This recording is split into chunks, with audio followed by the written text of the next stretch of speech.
up YouTube? Connor with Guns and Stuff, and today we're going to be playing around with this DSA FAL. We're going to talk about it a little bit, show you some groups, and see what you guys think about it.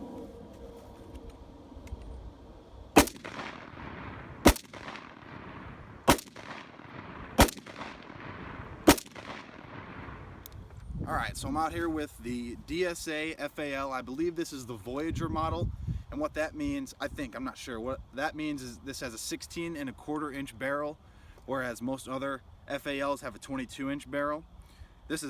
First off, this is not my rifle, this is my buddy's rifle. I have honestly probably had no more than 100 rounds through this thing, so I'm kind of breaking it in for me today. He is at basic training and he's letting me hold on to this and play with it till he's gone. So thank you, Aaron. See you when you get back. But yeah, it's made by DSA. On their website it says every part is 100% US made. This has a 16.25 inch barrel. A little history about the FAL. Right after World War II, FN started designing I don't know if it was FN, they produced them, the first batch. I don't really know who designed them right off the bat, but late 1946, 1947 they started designing this, and it finally came into production. They had a couple different not concept models, but you know what I mean, early models that didn't really make the cut. They had a bullpup one that I understand. They had one that was chambered in a 280 British, which is like an intermediate power cartridge, and pretty much this was going to be the rifle for NATO forces, but the US didn't want to use the FAL. That's why they had the M14.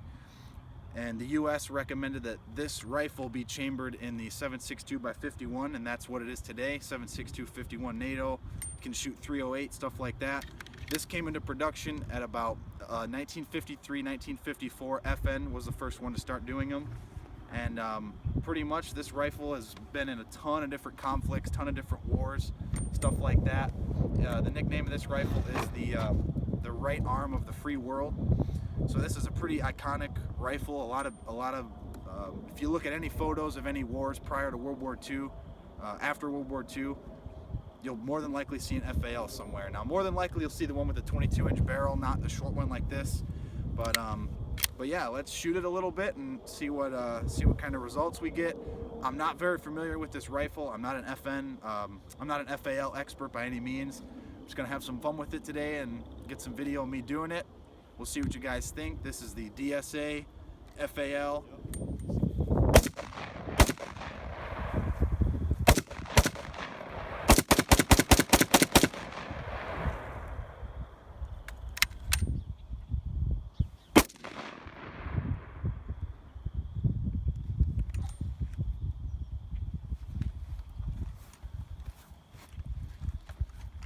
It had a minor jam, looks like it didn't go into battery.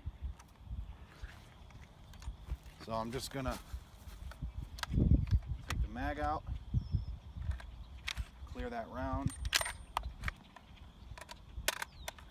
pop it back in, let it rip.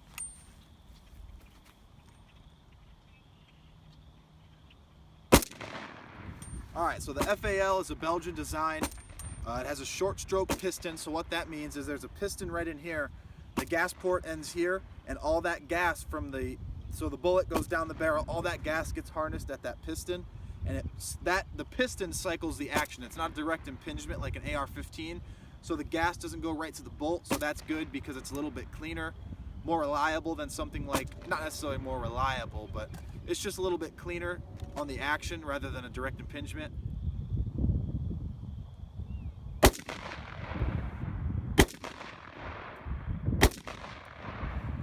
So a couple things I noticed right off the bat with the FAL. It's got a pretty hefty weight to it. It's not necessarily like really heavy. If you put an optic on it, I'm sure it would kind of drag it down a little bit. But the grip is very angled. It's like an AR is almost like this. It almost feels, I don't know, it's a little different. I like it, but it's a little bit different. A couple other things I noticed. It has a pretty decent amount of recoil to it. Nothing too crazy. Definitely not something I would start a new shooter on.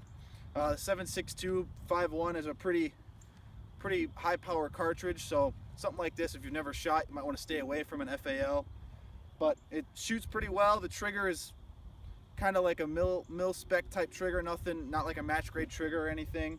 It's pretty nice. The magazine, kind of have to rock it in and out like an AK or like an M1A or something like that. But other than that, it shoots pretty good. I have had it jam one time already, and I've only put about 30 rounds through it so far. So that's kind of a bummer. Let's keep running it and see what we can do.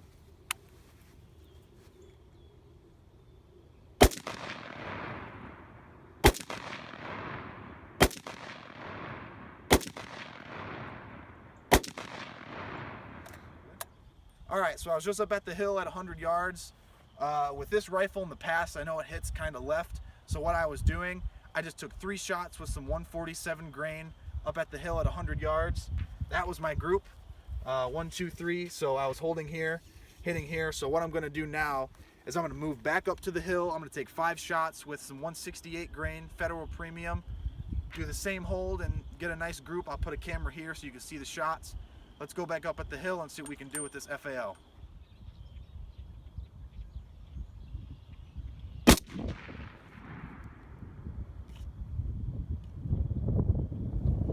It's a little windy out too, so.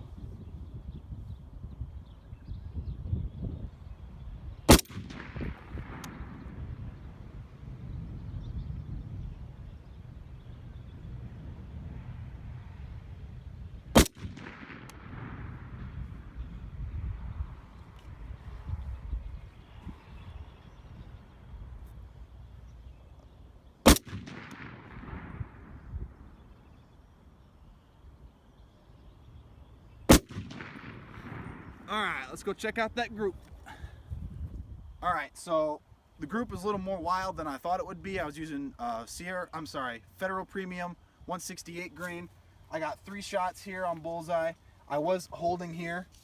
Then my last 2 shots, I might have pulled them or something because that's where they hit. So it's kind of weird. The 147 grain was a tighter group. I was holding here, it was hitting low. 168 was right here. So that might not be a good example, but just to show you guys, it can get on paper at 100 yards, no problem. So yeah, we might wrap up the video here soon. So yeah.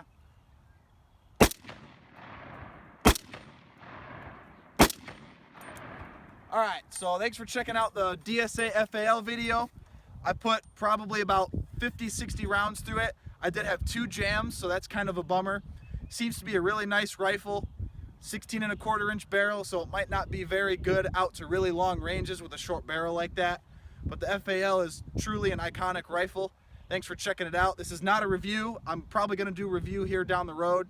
I haven't had enough time behind the trigger to do a review. So thanks for watching, and check out my other videos and subscribe. I do appreciate it. Thank you.